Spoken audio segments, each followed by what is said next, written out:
Kalau pemilu kada dibiayai oleh daerah, sehingga ada slot perbedaan dari segi sumber anggaran. Tapi pemerintah daerah mempunyai kewajiban untuk mensosialisasikan masalah pemilu ini, karena pemilu ini adalah merupakan program pemerintah yang harus disupport, yang harus didukung oleh berbagai lapisan masyarakat, pada khususnya ada pemerintah daerah. Maka pemerintah daerah di tahun 2024 menganggarkan untuk sosialisasi pemilu. Karena kan pemilunya pas, pelaksanaannya adalah 14 Februari, sosialisasi kan harus sebelumnya. Tidak mungkin kita sosialisasinya pada bulan Februari atau ketika pas bulan. Sebab itu maka tidak bisa terselenggara dengan federasi Indonesia dibanding dengan negara-negara lain. Karena di Indonesia ini bisa dikatakan dari demokratisasinya belum begitu maju seperti teman-teman. Jadi proses pemilu itu panjang. Kalau di Eropa pemilu itu persiapannya cukup 35 tahun. Persiapan pemilu. Kenapa? Karena prosesnya cukup panjang. Proses tahapan, proses penganggaran, terutama proses penganggaran. Proses penganggaran pemilu pilkada. Pemilu itu ada kemarin kurang lebih memakan sekitar 50 miliar. Itu tidak sederhana, 50 miliar. Nah dari 50 miliar itu nggak mungkin pemerintah daerah bisa membayar dalam satu tahun anggaran.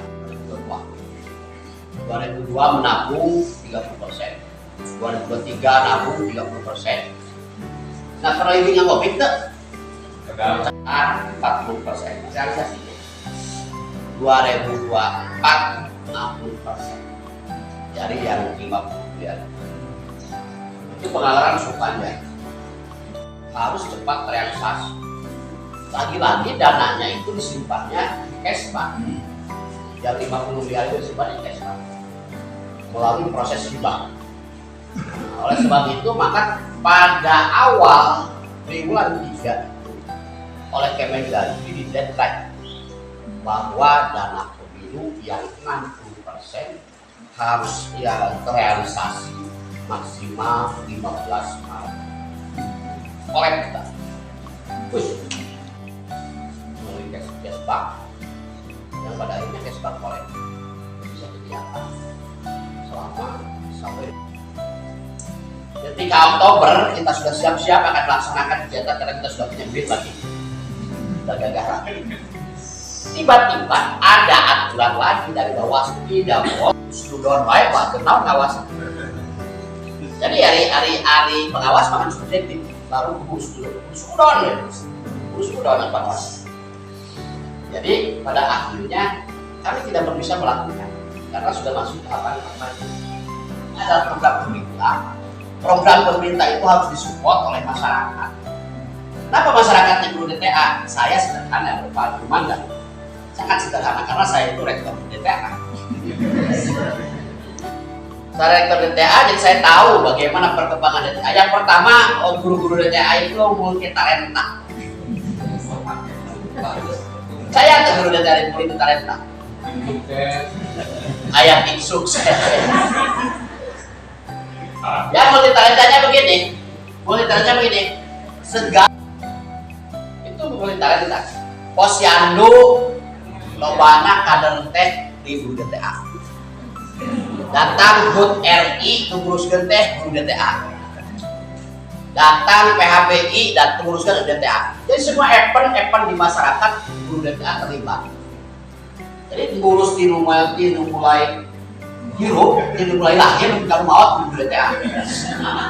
Ya. Yang namanya posyandu, kader posyandu itu mengurus apa?